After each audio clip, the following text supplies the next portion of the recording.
కష్టానికి తగ్గ ఫలితం ఖచ్చితంగా ఉంటుందనే విషయం నిఖిల్ విషయంలో ప్రూవ్ అవుతూ వచ్చేసింది. ఇప్పటి వరకు నెగిటివిటీని ఎదుర్కొంటూ వచ్చేసిన నిఖిల్ ఈ టికెట్ టు ఫినాలి తన లైఫ్ని మార్చేసింది.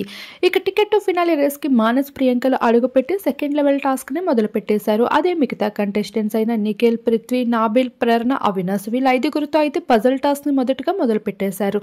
ఈ టాస్క్లో ఫుల్గా మైండ్ ఎవరికి ఎక్కువ ఉందనేది బిగ్ బాస్ అయితే టెస్ట్ చేస్తూ వచ్చేసారు. ఈ టాస్క్లో అయితే చాలా జెన్యూన్గా తనతో పాటు తన ఫ్రెండ్ పృథ్వీ కూడా గెలవాలి ఆలోచన పెట్టుకుంటూ వచ్చేసాడు.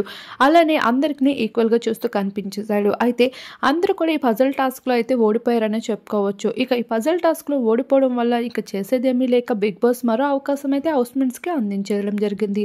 ఇక ఆ అవకాశం ఇచ్చినప్పుడు అవినాష్ అయితే చాలా చురుగ్గా పార్టిసిపేట్ చేసి పజల్ని కంప్లీట్ చేస్తాడు. వెంటనే నాబిల్ విరుచుకుపడుతూ అవినాష్ నువ్వన్నీ దొంగాటలాడుతున్నావు, నీకు నిఖిల్, టేస్టీ తేజ, రోహిణి అందరూ హెల్ప్ చేశారు, అందుకే నువ్వు విన్ అయిపోయావు అంటూ పట్టుపడతాడు. ఇక అవినాష్ ఆ మాటలకి నీకేమైనా పిచ్చి పట్టిందా, ఈ టాస్క్లో నాకెందుకు ఎవరైనా హెల్ప్ చేస్తారు, ఇది టికెట్ టు ఫినాలి రేస్ కదా అంటే, లేదు నీకైతే హెల్ప్ చేశారు అందుకే గెలిచావంటూ ఇక్కడ అవినాష్ నాబిల్ మధ్యన చిన్న ఆర్గ్యూ జరుగుతుంది. ఆర్గ్యుమెంట్లో భాగంగా దెబ్బకి దెబ్బే సాటి అన్నట్లుగా అయితే మానస్ ఇక్కడ పెద్ద ట్విస్టే ఇచ్చేశాడు. నాబిల్కి బ్లాక్ టికెట్ ఇచ్చి ఇక టికెట్ టు ఫినాలి రేస్లో ఇంకా ఆడే అవకాశమే లేదు అంటూ తేల్చి చెప్పడం జరిగింది. అంతే కదా, దెబ్బకి దెబ్బ తగలడం అంటే ఇదేనేమో అన్నట్లు నాబిల్ విషయంలో జరిగింది.